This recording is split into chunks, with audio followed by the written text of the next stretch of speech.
Is Brody Lee now Vince McMahon?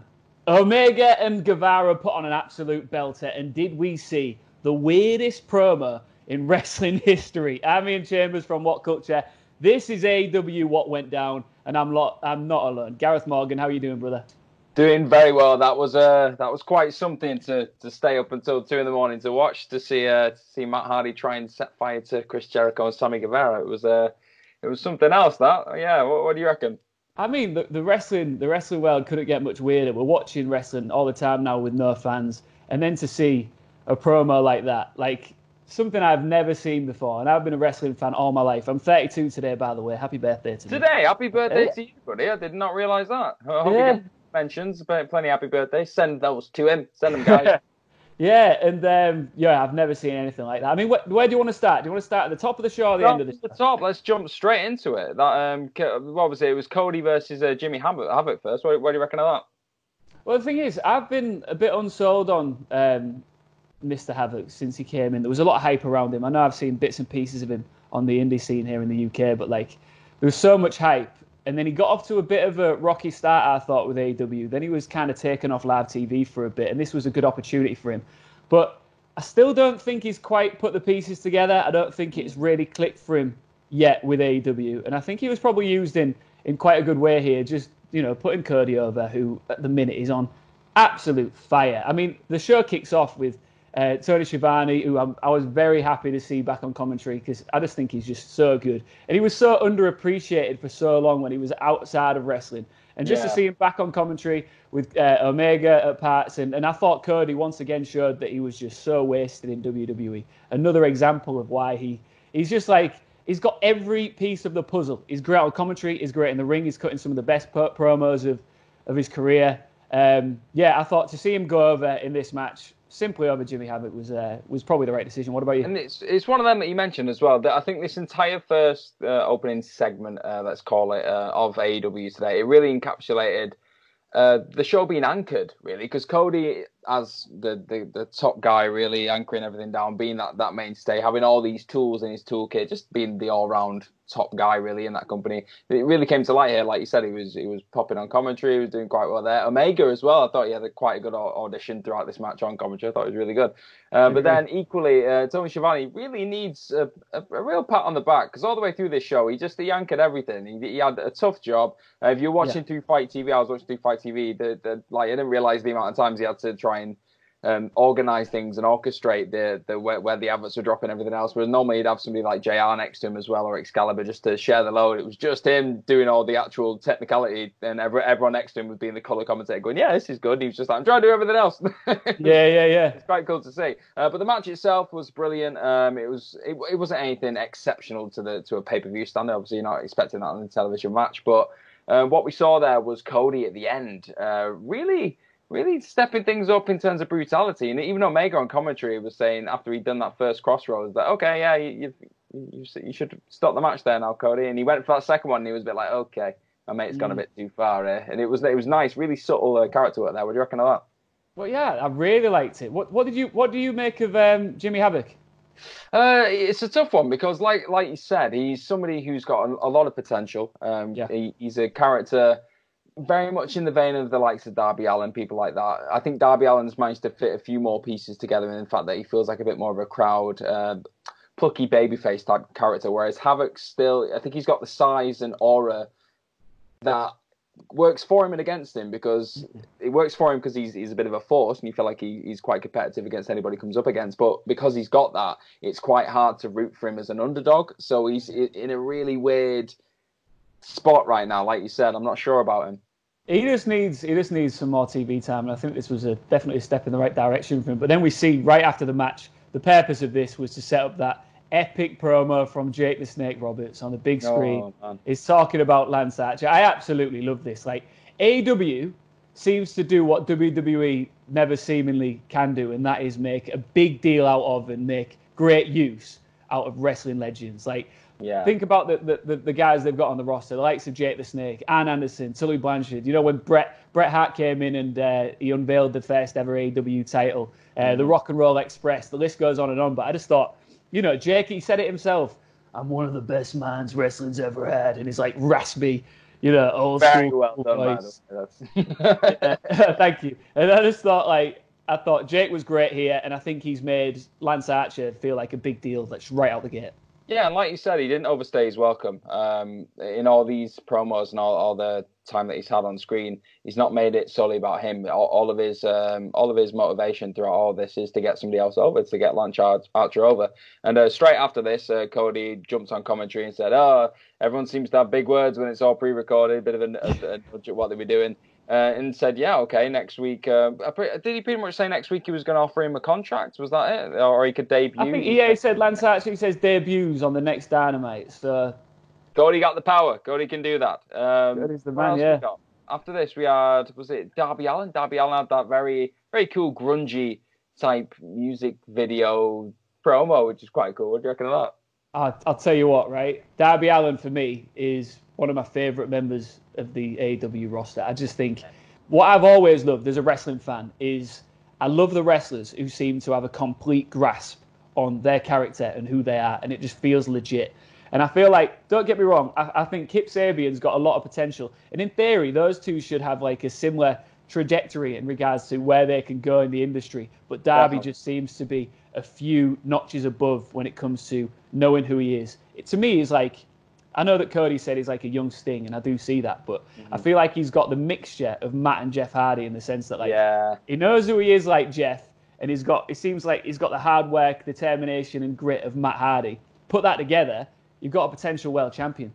You got two halves of a Hardy there, and that is exactly what you need to succeed in this business. I think with Allin as well, I think he's one of those. It's something that Jeff definitely had, definitely still has, but more in his younger years as well. The ability to really sell punishment. Sell like he's been absolutely brutalized, and it just makes you empathize instantly. You're just like, no, don't kill Allin, we love him. And then in this match, I believe, correct me if I'm wrong, he debuted a new sort of finisher, really, wasn't it? The Last Supper finisher, was it? Yeah, it's like a pinning. It was like a pinning move, wasn't it? It's what he got the win with. It looked pretty cool. Yeah, I think that's AEW demonstrated how to do a roll-up without it getting stale and annoying and just frustrating because it's the exact same thing every week. After this, you had Jake Hager absolutely pulverized Chico Adams, I think his name was, wasn't it?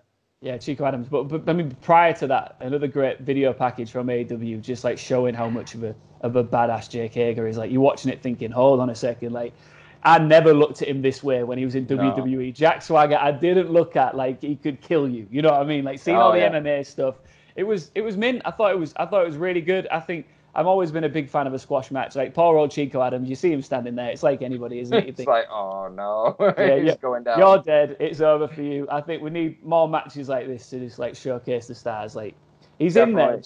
In there. He's basically in there, kicking someone's head in as the commentators hype him up as one of like the next big things, and then boom, Jake gets the win. Hello, here comes the AEW champion, Jon Moxley. Couldn't be in attendance last week. To see him here, it was great to see. We have a bit of a scrap. Mox drops in with the paradigm shift. Hager gets up, and then we go back and forth for a bit. And then, there you go. Mox goes back after the break, cuts a promo. Looks like we've got a new challenger for his belt. Jake Hager, is he the right guy to challenge? What do you think?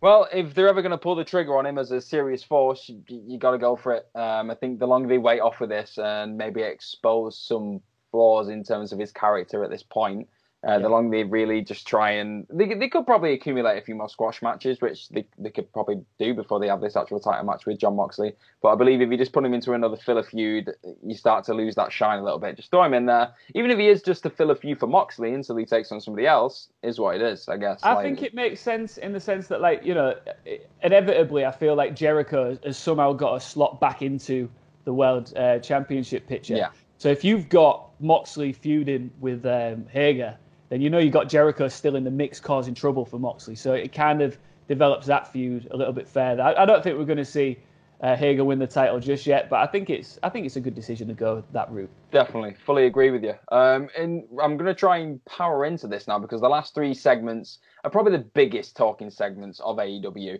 Yeah. So we've got the Exalted One himself, Brody Lee. They had a hell of a video package again, just really selling the Dark Order now that they mean business. They've got an Exalted One. And then we had that. We've got to talk about that dinner promo, man, because that's just how many digs can you fit into a promo like Vince McMahon? That's just, what do you reckon? It was weird because, like, at first, it didn't all click together for me. I'm just looking at this and I'm watching him. I'm thinking, there's nothing more heelish than somebody talking with the mouthful. Like, I love, it's like if you're having Christmas dinner and it could be someone you love in your family, but if they're talking with a mouthful, you're thinking, I don't like you. You're doing murder. And like, it was when it was the sneeze. It was the infamous sneeze because I've heard on Bruce Pritchard's podcast, I've heard him talk about how much Vince hates a sneeze, and after that was the moment. And then I realised, hold on, he's in a suit like Vince. This is Brody and AEW taking shots at Vince McMahon. We know he hates sneezing. He must not like people eating before he finishes. And I was surprised to see it, but I quite like it. It's ballsy, isn't it?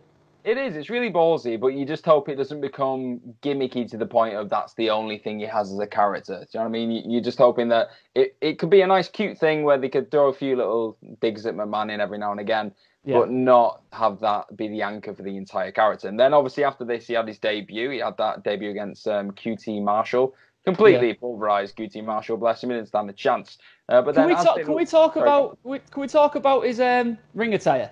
I'm just not feeling it. Oh, I like it. You like it? I quite like the barbed wire stuff. I'm into that. I'm a sucker for a bit of barbed wire, I've got to say.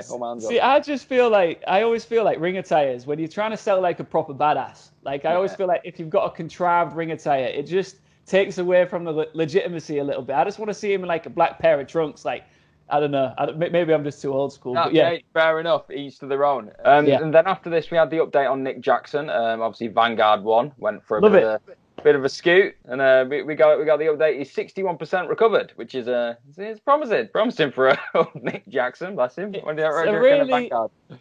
It's a really creative idea of how to use Vanguard, and I think it's just another example. We're going to talk more about creative freedom in AEW in just a few minutes' time. That's for sure. But Tony Khan is obviously listening to people like Matt who say, "Hey, what about this? What if we use Vanguard to go check on Nick and all that sort of thing?" I think it's really good. I love the creative freedom that AEW has, and we'll get to more of that. But next up, it was Sammy Guevara versus Kenny Omega for the AAA Mega title. This was always going to be good. I mean, Sammy is so athletic, is super crisp with everything he does. I've got a question for you. I mean, Kenny is supposed to be undoubtedly like one of the most superior members of the roster, right? So should he be going this long? Once again, it's another example of maybe him not getting put over as strong as he should do. Should he be going this long with a wrestler as you could say inexperienced, couldn't you? Yeah, you probably could throw that in there. It's a tough one because I feel like we could all be being ever so slightly worked by this, because ever since Kenny's come into AEW, he's not been booked as this indomitable presence that he was in New Japan, this super megastar. And there's been this very gradual arc of Kenny having to find himself, rediscover himself. So it's almost like, and Cody was putting him over huge on commentary all the way through it, saying he can do this. He's war-torn over all these years. He's got this calcified elbow where he can smash in the face with it. And all these V-triggers are so impressive. It took him 5 V-triggers to really knock Guevara off his game. So it's this very subtle, not beating you over there going, oh, is he past it? It's just very subtle storytelling all the way through it going, this guy is still really good, but he's got to up his game, because these guys are talented that he's hanging with right now, and he might get left behind, like you said, if he can't topple people like this. But as we noticed, he did manage to get away with the win over Guevara here, and absolutely destroyed him after that 5th V-trigger and a 1-winged angel for the win. He's still the AAA Mega Champion, which is coincidentally my new favourite title name ever. That was a great match. What do you reckon of the match? I thought the match was next level. I just think it showcased both of their abilities. I think, I can't say enough good things about Sammy Guevara. I know people compare, Jim Ross in particular compares him to like a young Eddie Guerrero. I can see elements of that. And, I just think that he's another example of another young guy on this roster who knows exactly who he is. He's so unlikable. His hair alone, it's just like the most unlikable hairstyle in wrestling at the moment. But Randy did not like him. And that was hilarious when he was, with the sand and all that sort of stuff. But yeah, big fan of the match. Great match. I'd like to see Kenny Omega go over stronger and be a bona fide main eventer in AEW in the next couple of months. But you can't complain when you get given a match like that on free TV, can you?